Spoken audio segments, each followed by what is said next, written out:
Shalom sahabat yang baik hati, salam sehat selalu bagi kita semuanya.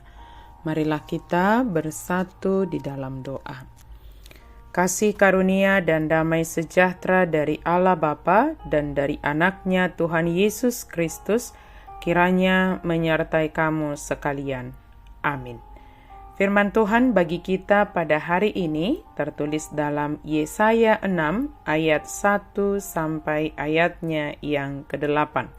Kita baca secara lengkap di tempat kita masing-masing. Saya baca ayat 5. Lalu kataku, celakalah aku binasa, sebab aku ini seorang yang najis bibir. Dan aku tinggal di tengah-tengah bangsa yang najis bibir. Namun, mataku telah melihat Sang Raja, yakni Tuhan semesta alam. Kudus, kudus, kuduslah Tuhan. Firman Tuhan yang kita renungkan saat ini adalah satu kesaksian Yesaya tentang bagaimana Allah memanggil Yesaya untuk melakukan apa yang dikehendaki Tuhan. Yesaya menjelaskan bagaimana dia berjumpa dengan Allah yang Maha Kudus, yang datang dalam bentuk wajah yang tidak pernah dilihat oleh siapapun.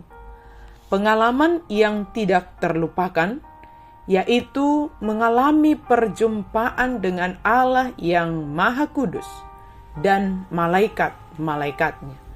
Yesaya adalah anak Amos yang menyatakan pemberitaan tentang Yehuda dan Yerusalem pada abad 8 sebelum Masehi. Diawali firman Tuhan hari ini di ayat 1, yaitu pada tahun kematian Raja Uzia.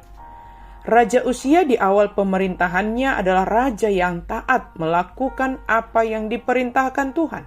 Dia memerintah selama 52 tahun. Dia berada di bawah bimbingan dan tuntunan Tuhan melalui Sakaria.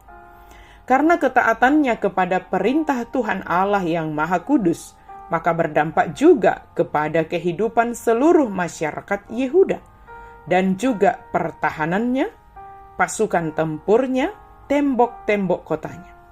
Tuhan memberkati mereka dan bahkan mereka dapat membayar seluruh kerugian yang diakibatkan, yang dilakukan oleh para raja sebelum Raja Uzia. Tuhan memberkati Raja Uzia juga dalam menghadapi peperangan. Namun, pada suatu masa, Raja Uzia jatuh kepada kesombongan. Dia memasuki ruang Maha Kudus dari bait suci Allah itu untuk menyalakan api persembahan yang adalah tugas dari seorang imam. Anak-anak Harun telah melarang dia untuk tidak masuk dan jangan melakukannya. Tetapi Raja Uzia semakin berkeras dan memasuki ruang Maha Kudus dan membakar api persembahan. Dan saat itulah Raja Uzia mengalami sakit kusta, sehingga dia diasingkan dan hingga pada akhir hidupnya dia dalam pengasingan dan dengan penderitaan sakit kusta tersebut. Yesaya memahami kekudusan Allah pada saat dia memasuki ruang Maha Kudus itu. Yesaya melihat Tuhan duduk di atas tahta yang tinggi dan menjulang. Bagian bawah jubahnya memenuhi bait suci. Gambaran ini menunjukkan Allah adalah Allah yang Maha Kudus, yang berkuasa atas seluruh bumi dan isinya. Tidak ada yang dapat disamakan dengan Dia.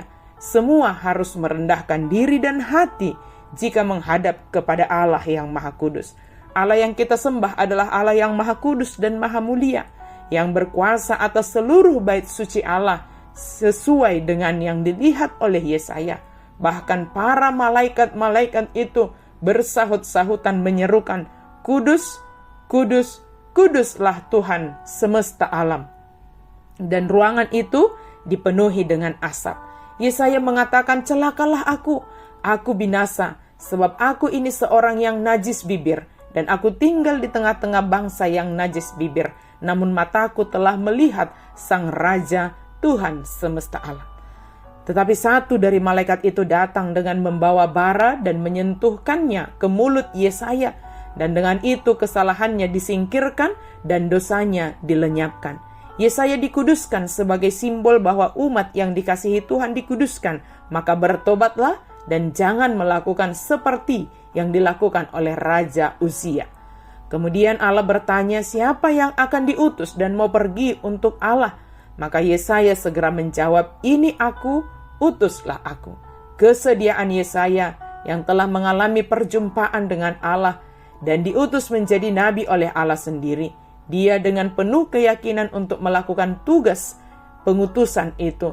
Jika kita menerima tugas yang diembankan kepada kita, maka lakukanlah dengan penuh kesungguhan dan dengan keyakinan. Jauhkan dari segala keraguan-raguan. Percayalah bahwa ketika kita melakukan tugas panggilan kita dengan penuh kesungguhan dan keyakinan, maka Tuhan akan menolong dan memampukan kita untuk mengerjakannya. Tentu berbeda-beda tugas panggilan yang ada pada kita. Tetapi biarlah semua itu kita lakukan dengan ketaatan dan kesungguhan hati serta iman bahwa Dia yang mengutus kita dan di dalamnya kita mengalami perjumpaan dengan Tuhan. Amin. Mari kita berdoa. Terima kasih Tuhan untuk firman-Mu. Biarlah kami senantiasa merasakan bahwa setiap dosa pelanggaran kami itu Engkau hapuskan, Engkau ampuni ya Tuhan.